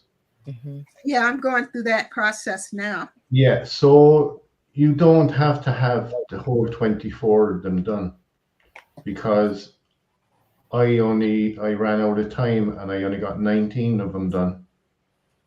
Yeah. And so I think it's more about quality instead of quantity at the moment. I wrote down every video I had, and I had like 100 videos, and now they said just list it once and just say how many views or something, and that was you enough. Can just so put like the YouTube channel. I done some stuff like Teresa. Like Teresa, you've done some stuff in the Microsoft community. Yeah. What? So I put some posts up there, and I got something like 10,000 hits on it. Mm-hmm. And I put that one in, so. Mm-hmm. So that even speaks to, while saying the audience, the reach. So how do you speak about the reach now that these are live events, that over time you will see a lot of engagement still coming up on them? Yeah, so like for the weekly show we do there, right? And tonight there now I can see we have 4 LinkedIn. We're streaming to 4 LinkedIn channels, 3 YouTube channels, and 2 Twitter accounts. So that's how do you say how much you're going to reach there? Like, it's impossible. Yeah, that's even if it's on the instance, but if you are collating this at the end of a year, these are events that are available online and people still keep coming back to watch them and all of that. So it will really Yeah. be difficult to even estimate now, not to talk about the future. So I kind of done a guess a bit of it, right? So say we had, how many hits it's on LinkedIn, and I just done the average of it over the year. And because we're doing it 52 weeks of the year or 50 weeks of the year, I multiplied it by 50. So I got, 50,000 hits on it or something. I was like Ami when I first filled it out. I started off with all these individual videos, and I was like, yeah, no, I'm not doing that, right? And just kind of summarize some of the top hitters. I focused on the top 5 videos. The other thing that I did was I gave them the link, so if they went to my YouTube channel, that they actually can see, because it was steady growing, the viewership was steady growing. The other thing is too is because Frank, I know you post articles on tech community as well, and it shows the number of views that post have received. Again, instead of trying to list all of them, I might have gave them a summary and said I've posted 100 times this year, and here's maybe the top 2. So and just give them the link to your profile, because then they can just kind of scan through your profile and look at the information and look at your contribution without you having to put everything in, right? Give them the link to it. So that's the approach that I took. Not saying that it's right or wrong. I'm just sharing what I did. And so I want to say one of my contributions was to create WhatsApp groups. I know in the US, WhatsApp is not that common, but WhatsApp is a very interactive platform for chatting, and most of them are just named Q&A in SharePoint, Q&A in Microsoft Forms, and I have like 7 of those, each one in a different one, and each one can raise a question and automatically get an answer. I found out actually somebody wanted to be a wise guy, and he would take the question, go to ChatGPT, and paste it, and it was putting garbage. So I said, not allowed to use ChatGPT in this WhatsApp. Please answer from your knowledge and experience, and not just like doing that. But it's really, I think, nice that it's possible. I mean, WhatsApp is limited to I think 1,025 members. Yeah, Maybe LinkedIn. 1,024 people. Yeah. So Yeah, I'm actually but in one of other those platforms WhatsApp like group. I mean, WhatsApp, I mean, LinkedIn, you can have a lot, or maybe there's other platforms. with But Telegram also. as most people in the world use WhatsApp for everything, then it's very convenient for them just to type something, and someone in the world can just answer. And even though it reveals your phone number, which is some people don't mind, but other people do. But I think it's a great way either to ask the question, or to support an answer, or just to share knowledge. So that's one of my initiative things. Yeah. And I mean, Redick is another I'm actually in one of those your WhatsApp group, the Q&A for Microsoft Forms. I mean, yeah. yes, Teresa. I was saying Reddick is another platform. So I will post or answer people's issues on tech community. There's tech community, and then there's an answer.microsoft.com. And then also, like I said, I go to Reddit and answers people's questions or post information. I will be proactive and share information and then post the link to the YouTube if they want to watch. So those are just different ways that you can share your knowledge. So yeah, very good, very good. We have 15 more minutes. Anybody else want to, share? We talked about a lot of different things about the MVP program. Is there any other questions or something that we have not addressed? So I just want to make a comment based on what I was listening to when I was still on transit about how you balance your life and the community work, right? Am I audible? Yep. Yeah.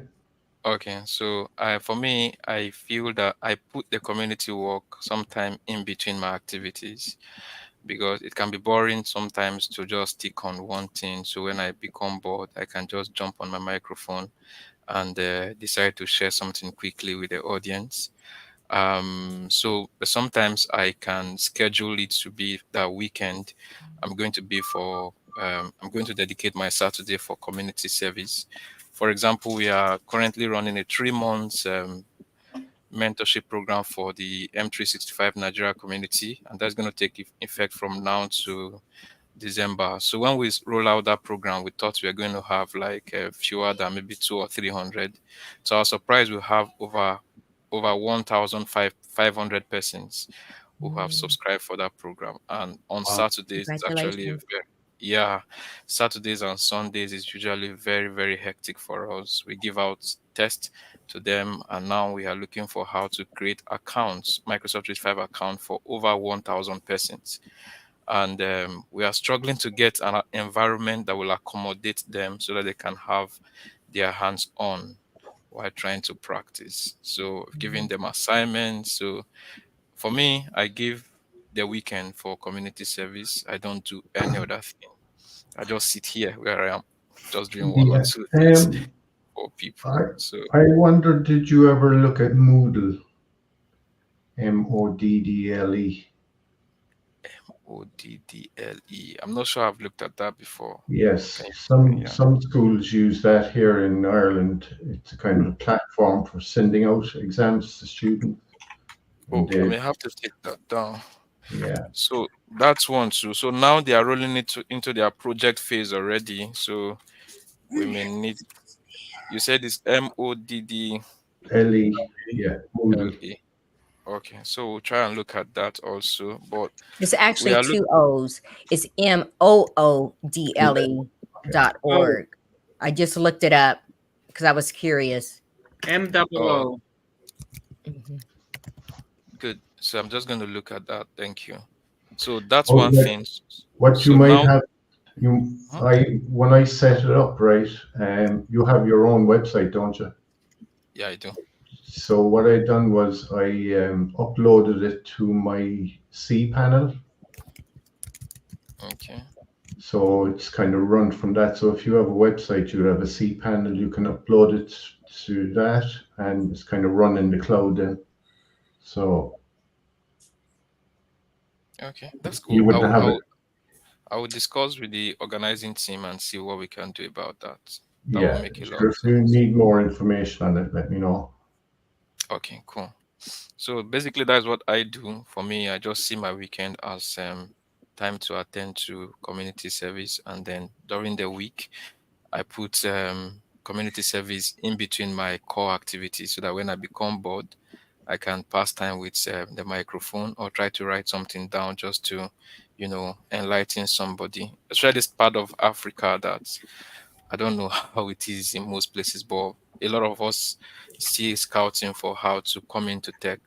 For a lot of things are still new to us. So yeah, there are people that want to reach out on WhatsApp, and it is time to schedule when to go on WhatsApp to go and respond to people that are asking questions, go to YouTube to go and answer somebody asking question about the video. So these are put in between so it actually balances my life for me. I don't see myself on the headphone throughout speaking to somebody who is having an issue. When I drop off that phone, I may just want to respond to somebody's question on YouTube or jump on LinkedIn to go and say, hey, thank you for then jump into another thing, then try to balance my life. So it become a bit juicy for me. So that at the end of the week, I'm not really tired because I was not doing just one thing. So that's how I balance my own activities. My tip is for myself was don't be shy, don't be afraid to record something or share your knowledge. At the beginning, it will be probably not as good, but once you start, and don't be afraid that your quality is not quality of audio, quality of pictures. Just start, no matter. Start, and you'll eventually. It's like riding a bike. At the beginning, it will be not as perfect, and while time, hopefully, you'll be get learning on the way, and if you know enough in your field, and then things will pick up. And for myself, I'm so happy. I didn't give a damn how I sounded or how I just said it, and I didn't mind if anyone else was listening. But afterwards, I guess either it was good enough, and I also improved.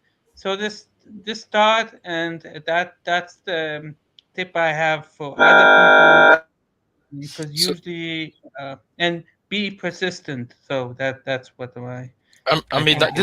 I this echo that. this reminds me, Teresa. This reminds me that we wanted to have a conversation with Teresa regarding going live to have a conversation on how to reach more audience with our YouTube content so people can learn, right? I mean, can you remember? Yeah. So I think we can come up with something on a live event as you proposed so that we can have that interaction and then have people join to contribute to that conversation. Yeah, Hopefully. I echo what you said, Ami, because if I look at my first video, look at it in this sense. You've watched yourself grow, right? You went from terrible audio, terrible lighting, and you just keep getting 1% better for each video. And because when I look at some of my first videos, and I refuse to take them down because it reminds me of my growth, right? And I'm hoping to get better. So And yeah. if you And that's with would, anything, not just with YouTube videos, but that also goes to if you a blog writer, if you are a speaker. So, regardless of what your outlet is, you're going to get better. Just do it. Right? Just do it. So yeah. Yeah, I think that's good. So you don't wait for the perfect time. Like I remember the first time I did my video recording there, I think I used Zoom. So I used to use Zoom. So yeah, so I had the premium license. So I used Zoom, but I wasn't really comfortable with that. But I just kept on using them. One time I just reached out to Joseph. I said, what do you use for video recording? And he said, you can use OBS, and which is quite free. And most of these resources, they are free that you can use to start. You don't have to break the bank to invest in all those things. Well, some are free. And yeah, and that's how I started using OBS. And I'll be using OBS for ages because I do streaming in my church. So I do streaming. So I use OBS, I use vMix. So I've never thought of it that OBS could really do what I really wanted to do. And that was a game changer for me. Yeah. I think, yeah. Yeah. And I and by want the to way, give a shout out PowerPoint. to No, I'm just saying to PowerPoint. You can do a screen recorder. and True. it's not bad at all. And that's also very free, and it has it's Even not bad at sniping all. too, right? Yeah, You know the sniping sniping too. tool, you can actually do a screen record with your sniping tool as well. Yeah, Are you kidding me? yeah, Sniping too? yeah, Yeah, you can. Yeah, yeah. you You can. can. You can make a screen recording, and it's I'll free. go and do that. I'll go and do that. Yeah. Definitely.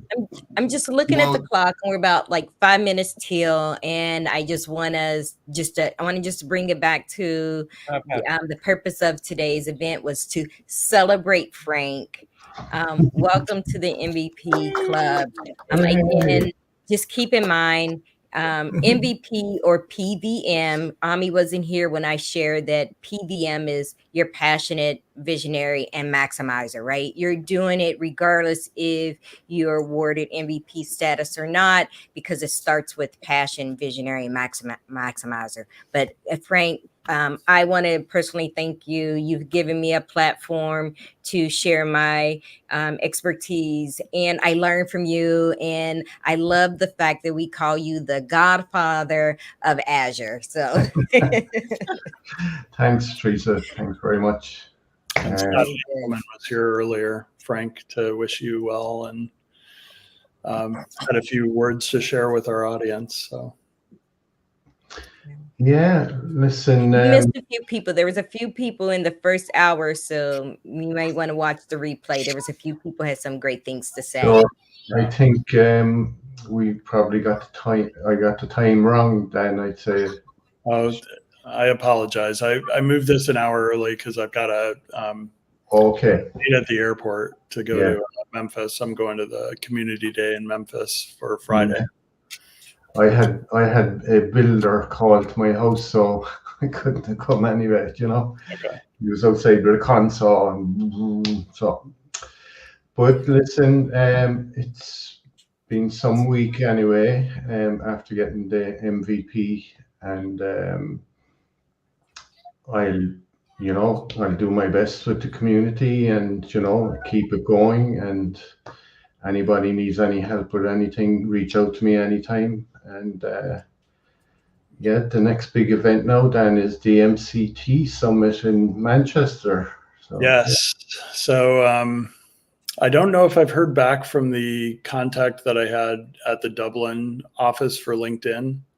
Okay. I did reach out to all of the Ireland Microsoft Learn student ambassadors, and I've gotten some interest from them. So if we don't hear back from the contact that I had respond from LinkedIn Dublin, I may try to put out a couple other feelers just to find out if we can identify who the office manager is. I think with the contacts that I had in Detroit, we might have a good opportunity just to figure out who that person is to contact. Yeah. So you're kind of hoping to go a day before? Yeah, I was looking at maybe earlier that week before we're in Manchester, and then I'd fly into Dublin, and we could do that tour, and then I'd fly over to Manchester for the MCT thing. Okay, cool. But if that works, I think it'd be a really cool way to see another Microsoft subsidiaries office.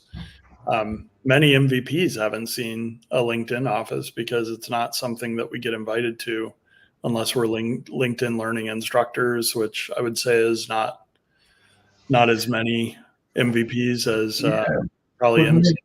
If that didn't work, we could maybe get those ambassadors and bring them to the garage. Yes, the garage would be an easier ask because we know exactly who to talk to. And maybe we could do both. Maybe we could do morning at LinkedIn and then afternoon at the garage.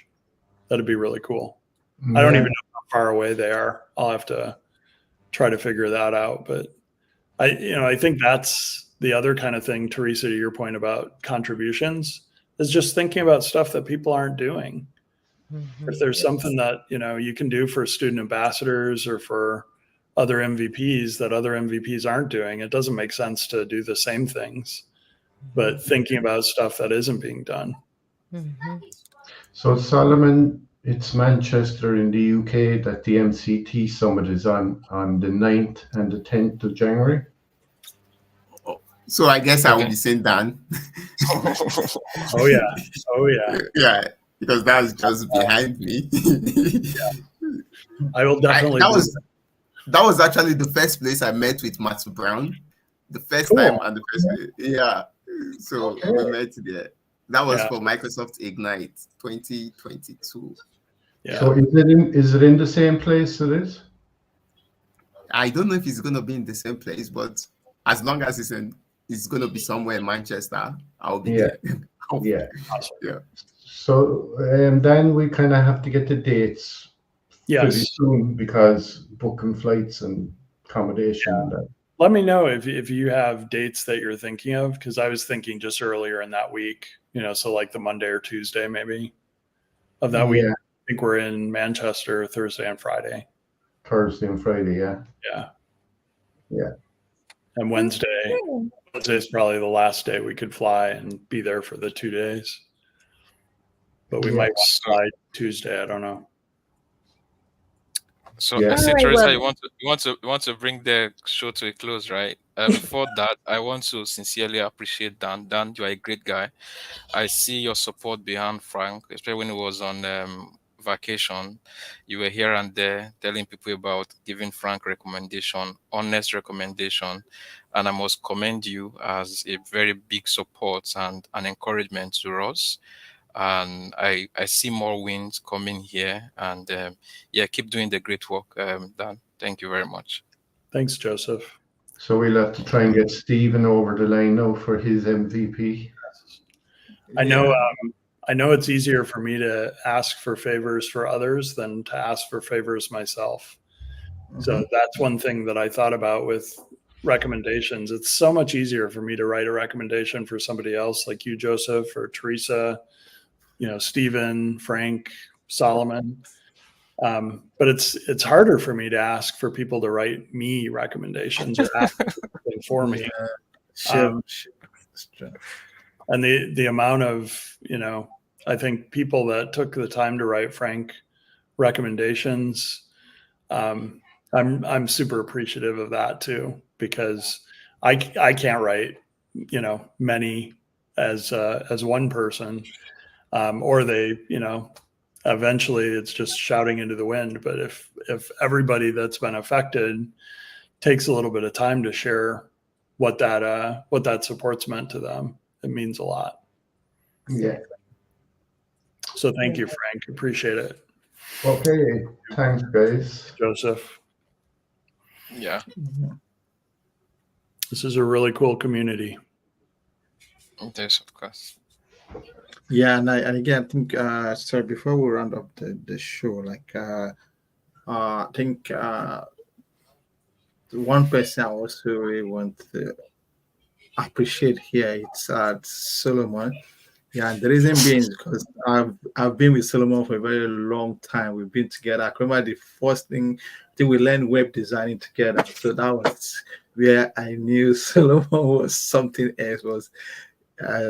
Something else entirely. Like what you do in the community. Like if I look at the ABC of Cloud now, I see some of those guys. You see some of them doing coming out from their boldness, even creating videos. Like when I started IT, I don't even have that boldness to do video then, but I can see some of them, they do video content, they do write-ups and things like that. So it takes within just a short of period, and I think one thing Solomon is that it doesn't look at the time. Oh, this 6 months is too long. It's also like 6 months. So whereas other people will tell you that, oh, come and learn XYZ in the space of 2 months, in the space of 1 or 4 weeks, and which we all know that it's not possible. It's not that possible. So it doesn't look at that. So if you are ready, and one of his training we did when I started with him actually made me I'm always, at times when I go to work, I take my iPad with me so that in the bus I join the class in the bus. When I get home straight away, I put on my computer and then we do. And so it has really, really, really helped me also a lot in some areas. Like I can remember the Active Directory was something I wasn't really into. I just know how to like create a user, and then I just stopped from there. Like remember I went for one interview and I was given a practical. I think I still even have that script. Like I don't know where I came in. It's practical scenario of Active Directory, and I messed up. So I really messed up. So I think Solomon, you're really doing a nice job, and it's not easy to put people together, make them sit down for like 6 months, and then give them something. Some people, yes, we know it's not everybody that will stay up to that 6 months. Some people will get tired and it all depends on the passion, just like what you're talking about today. It's when you have the passion for that thing, no matter what, you will shut down a lot of things just for that. I remember then there's some things I shut down. If there's one thing Solomon Jali said, he said, even if you have wedding parties, it's not all wedding parties you have to attend. If you can even give that your friend the money, the person will appreciate it.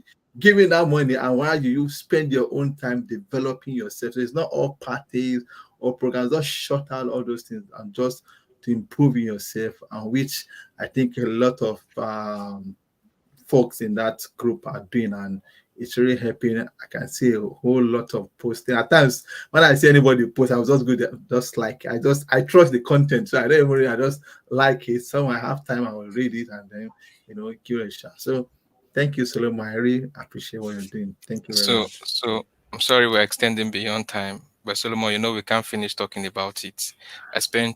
I've watched our Azure video from the first class to the sixth one today, while in the bus going to the office, while in the office, and while coming back today.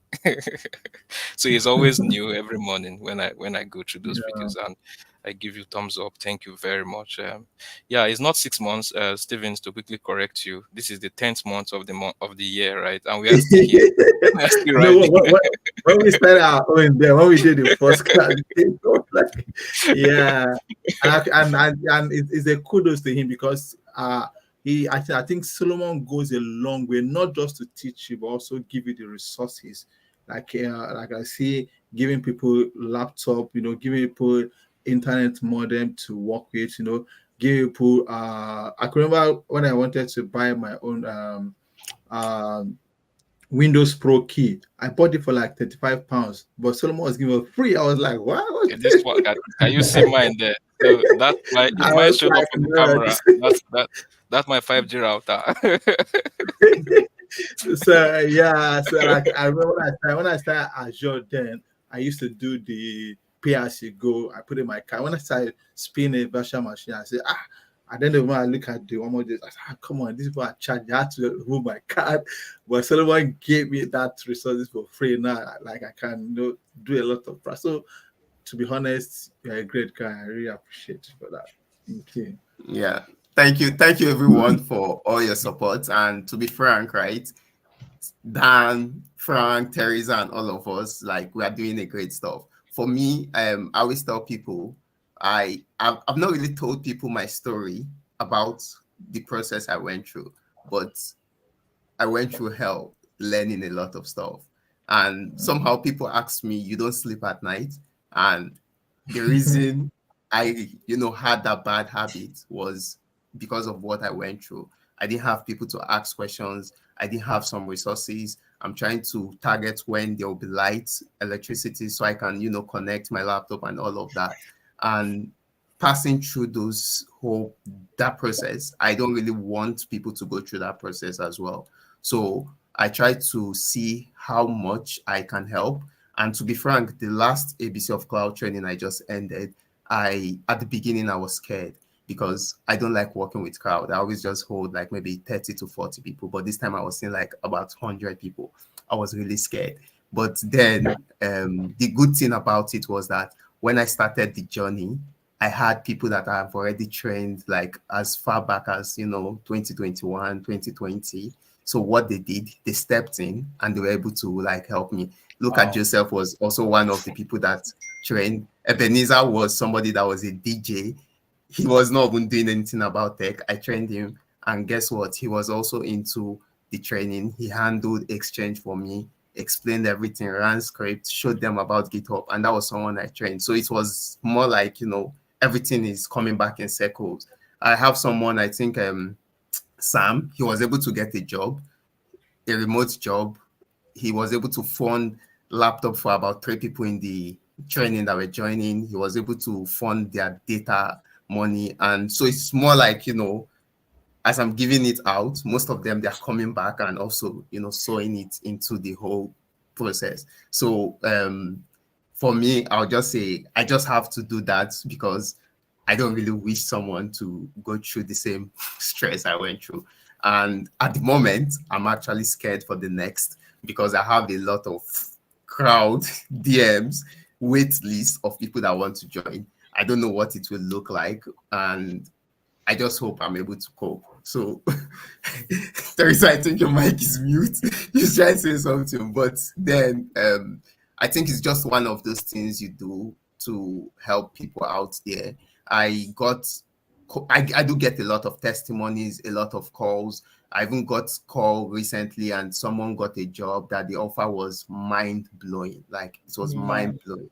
Like, it was like, when you say the strong 6-figure job, that was what the person got. So, and all of those stuff is just part of, the things we do. And we just, as a trainer, that's where you get your satisfaction, when you watch people grow, right? That's where we really get our satisfaction watching. I used to say with SharePoint, watching people that knew nothing about SharePoint, that over time they become a power user, and it's because of the knowledge that you shared.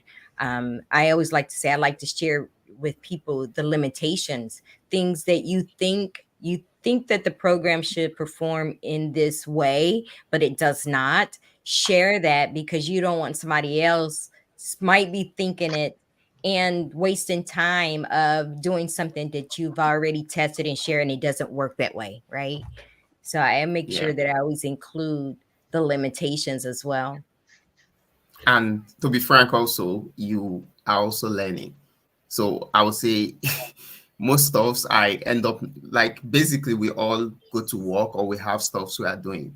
And if you look at your career, sometimes you resume your daily activities, you're doing stuffs that you might not, you might not come back to, like, doing simple stuffs like building servers. You might just be more about migrations and all of that. But when you train, it's just a way for you to take your step backward, learn, relearn, checks updates, because Microsoft, they are actually very good at updating stuff. So you check those updates, learn again, learn new stuff, you interact with people bring up their ideas.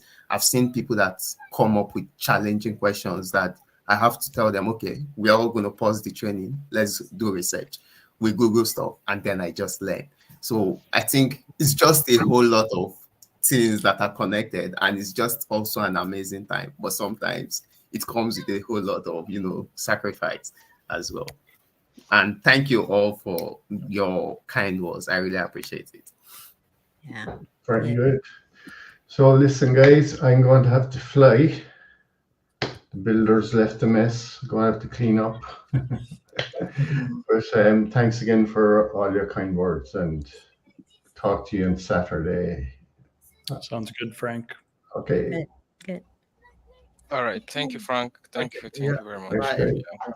Yes. Yeah. Thank you, everyone.